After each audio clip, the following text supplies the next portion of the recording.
ata sağlığında uşaqlar arasında ayrı seçkilik salmamalıdır.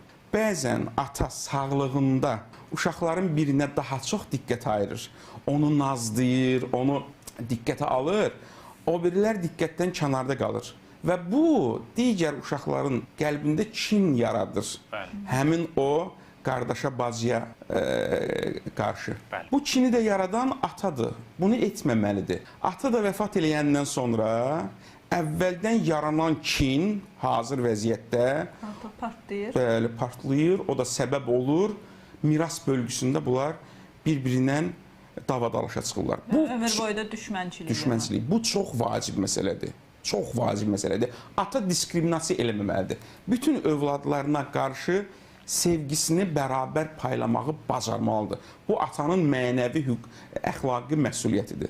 Bu birinci. İkinci, ata sağlığında övladlarına öyrətməlidir ki, sözü ilə, əməli ilə, dünya malına görə, pula görə, vara dövlətə görə insan bir-birini qırmamalıdır, bir-birindən dalaşmamalıdır. Bu tərbiyəni verməlidir ata. Tərbiyə verirsin, ümumiyyətlə bu kimi hadisələr heç olmaz. Bəs necə? Necə verməlidir? Sual. Təkcə danışığı ilə yox.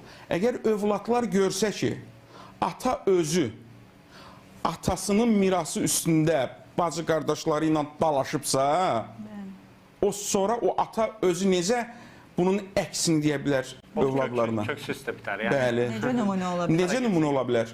Ona görə ata öz əməli ilə nümunə olmalıdır. İndi təkcə bu deyil, başqa misallar da var. Övladlar görməlidirlər ki, bu prosesdir, tərbiyə proyekt deyil, prosesdir. Uzun müddətli daimi proses. Daniel Goleman yazır, məşhur emosional zəka ustadıdır da, professorudur.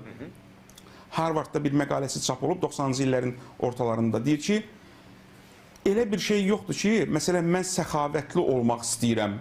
Gedim 16 saatlıq, 20 saatlıq kursa, çıxanda oldum səxavətli.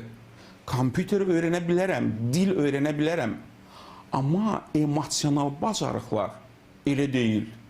Onun konkret bir proyekt deyil ki, kursa getdim, neçə saata öyrəndim. Xeyr, uzun müddətli, bəli, yavaş-yavaş, tədricən sən sonda olursan səxavətli adam. Əgər övladlar görsə ki, ata xəsisdir, 1 manatından keçmir heç kimə, atadan sonra da bu övladlar o miras üstündə dava eləyəcəklər, 1 manatından keçməyəcəklər.